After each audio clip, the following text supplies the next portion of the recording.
Hacking the Singularity, the End of War and Prejudice.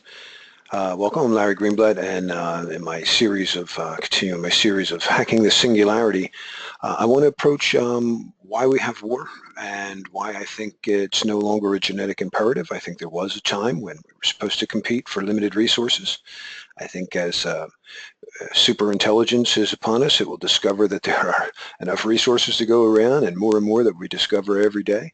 And I think it's going to become more logical to actually end war and prejudice. Prejudice is never logical. I mean, what does the word mean? It means to prejudge something, and certainly while we may all have some stupidity in us that has a hard time getting away from some prejudice, I doubt that a super intelligence would have a hard time understanding that prejudging something is not a good idea. So just not logical. All right, so again, my definition of a hacker is not a bad guy. I'm going with the original internet standard definition that somebody who figures things out and makes something cool happen.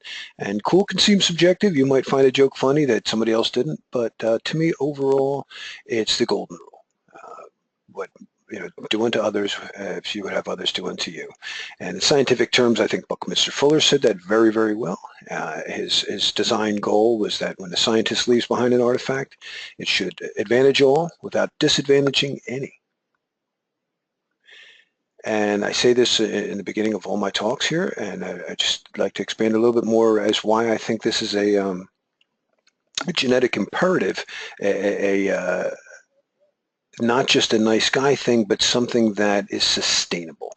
So I remember watching this, or reading, excuse me, an article, and I think it was Discover magazine many years ago, 80s, about they had simulated this game where these entities in this game had enough resources where if they shared, they would all live. But if one hogged more resources than it should have, then another one would die, so they would compete. And that they noticed one consistent thing about the differences in the plays of the games, that those that shared always, the games lasted longer. So the overall takeaway was maybe nice guys don't necessarily just finish last, but they also last longer. And I believe that that's very likely true, that it's important if we have limited resources that we do learn to compete. But when it comes to abundance, and it looks like we have unlimited, virtually just in the outreach of our fingertips. We can certainly grow enough food. We have the technology. If we did it right, if we stopped a lot of the greed, that we'd be able to get things done right. Now, it is hard. When you manufacture a product, there's at least some environmental impact that you have to consider, right? And maybe for another talk, but climate change is not just temperature. So I recall when I was a boy, in my late 50s, we used to drink rainwater and we used to eat snow. And I remember this big thing had come out. I don't know if it was the late 60s, early 70s, and it was all the teachers were talking. Your mom was telling you, don't drink rain. Did you see? They say that it mixes with chemicals that we put in pollution, and they call it acid rain. Acid rain. Oh yeah, you can't drink it. And I'm an agnostic. I talk to God every day. I don't know what's actually responding to me. How much of this is my imagination? How much of it might be some other, I don't know, is the universe alive? I think there is. I like to believe that there is. That there's like a mother nature, so to speak. And it made me sad. Like whatever, 9, 10 years old, being, oh my gosh, what do we do to you? We can't drink your rainwater anymore. So this is not easy, but we'll save that for. It is our goal.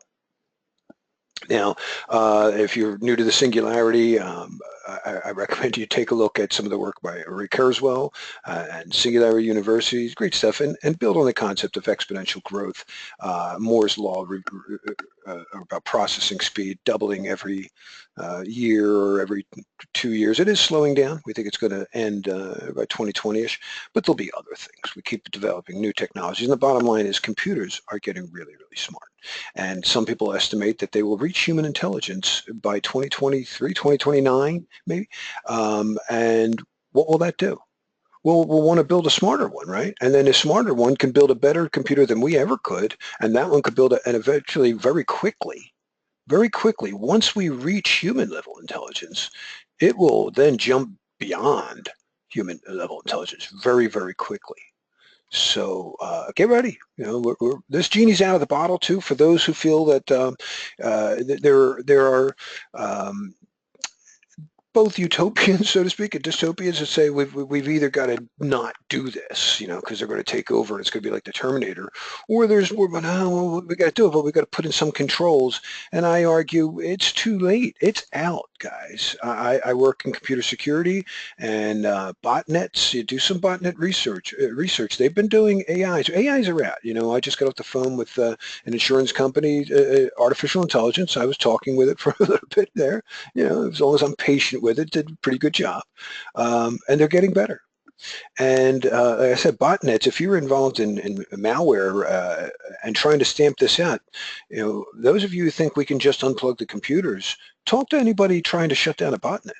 I mean, these things infect millions and millions of machines. We expect by 2020, we're going to have like 50 billion devices on the internet. And they're like viruses. So in fact, that's what they are. The virus authors are using AI concepts to create viruses that even they can't control. You know, it happens a lot. I mean, that's what we think happened to the Configure botnet. So the genie's out of the bottle. There's no controlling this. It's like steering a ship. You can control yourself in the ship. You can't control the ocean. You know? We don't control fire. We control our environment where fire can get to. Yeah. Yeah, again, people have different opinions when faced with this emerging super intelligence that's going to be among us. I'm talking your cell phone, or which might not be a small rectangular device. You might carry some whatever a nanobot in your bloodstream or something, wherever it is. I don't know, in your glasses. It doesn't matter. These things are going to be smarter than us, and we're going to carry them with us, and they're going to talk to each other. And some people doubt that's ever going to happen. Now, I doubt certain things. I always say, I don't know that they can get human level intelligence, but they could get Vulcan level intelligence. That might be good enough to do a lot of things. But I argue in other talks that I don't know that they're as good with subjective reasoning and never will be. Maybe they will. I've been wrong a lot.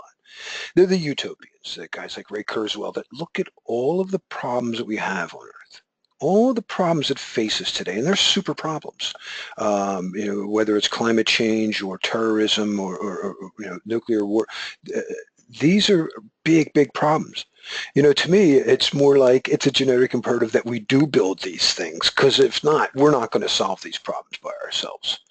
So I think the other way, rather than the dystopian concept, we've got to stop this or else it's going to be like a Terminator, the Luddites.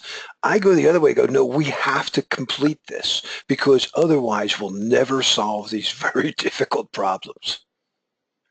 But most people I find are uninformed, and that includes me too. I'm learning every day. I find, oh yeah. Sometimes I disagree with somebody, and then I go, no, and I feel real strongly about it, and then I research it, and I go, you know what, they're right. So, well, this is new. This is like, to me, like a caterpillar trying to plot, its flight path when it becomes a butterfly. And without having wings and stuff, it really doesn't know what it's doing yet. So we haven't hit this. But here's my basic premise I want to reach for today. Again, I don't think that the requirement for survival is to compete for limited resources anymore. I believe we have discovered a way to unlock unlimited or virtually unlimited resources, just mining asteroids and going to other planets and stuff. And with our advanced technologies right now, that we could cure hunger, we could build housing for everybody. We don't need to have this anymore. We don't need to suffer like this. And Kurzweil will point out great statistics of showing that no matter how bad some news articles point out that things are getting or how dangerous it is, it's actually consistently gotten better and better and better. We have far fewer people dying from war, far fewer people dying in crime, far fewer people dying from disease than we've ever had. We do have a lot of people coming up, and we got to figure out what to do there. Space migration, I believe, is the answer to that. But Robert Anton Wilson, I think, said it really well. He said, at a certain point, it stops becoming us versus them and becomes us versus the house. And again, I see this as a genetic imperative. And, a lot of times, especially what we worry about today, we've got fundamentalists, ISIS, that want to start some holy war. they think that things have gone too far and it's time to kill everybody and let God sort out the survivors, and it's horrible to me. I mean, they're the ultimate Luddites to me. Destroying artwork in Syria recently, it's heartbreaking. In Palmyra, they destroyed a whole ancient beautiful town. But religion, I think they lost the meaning of the word religion. Religion means to relig. It comes from the Greek, right? It comes from the Latin via the Greek. It means something like, well, to me, best scientists in the world will tell me that 13.7 billion years ago, all was one. And then the Big Bang happened, and everything went in a different direction. But no matter what differences you and I seem to have, at the end of the day, we had the same parents. We came from the same creator, the Big Bang. So I think that's the way it really works, and that's what will survive. I think, consider that humans are the most successful animal on the planet. It appears we rule the land, and it's not because we're bigger and stronger or faster than other animals. No, our thing is our wits. Well, superintelligence is going to realize that intelligence and information is the most powerful thing, and it will want to have information from everybody. Yeah, because to have a whole perspective of humanity, it would need to count the whole. I mean, that's what holy means to me. And Einstein, I think, represented that well. He pointed out that everybody has an equally valid yet unique perspective of the universe. Right? That's what relativity really means. To respect that everybody's opinion is going to be by nature different because we view the universe from a different time-space coordinate. And yet it is absolutely valid from that time-space. And I believe that if I can see this, and many other people besides me see this, I didn't make this idea up, I took it from many other people. I'm sure the AI, the superintelligence, would truly see this and really want to provide support and security for everybody. So two kinds of people in this world, those who divide people into two groups and those who don't.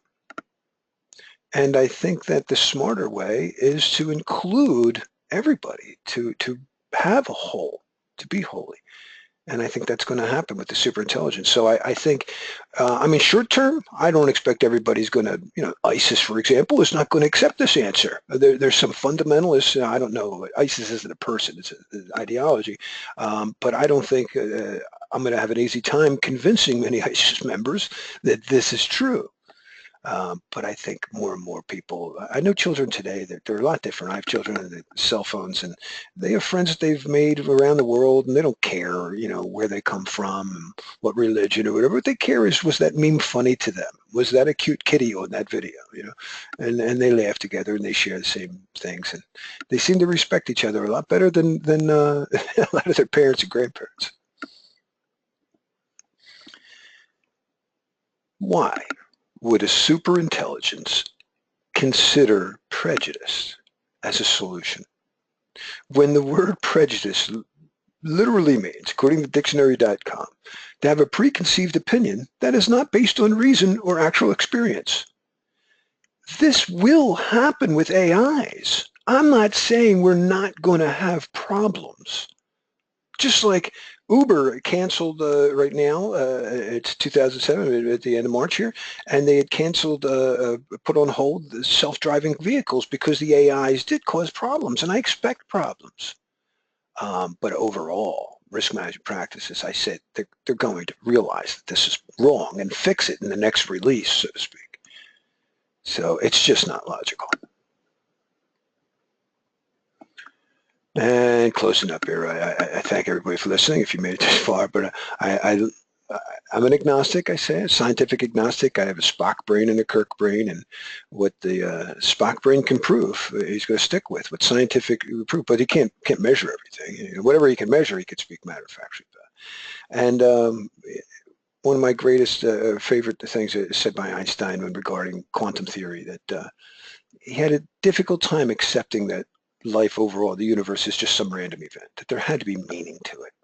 And I don't know if that's true or not, but I certainly like to believe it. Thank you very much. Live long and prosper, everybody.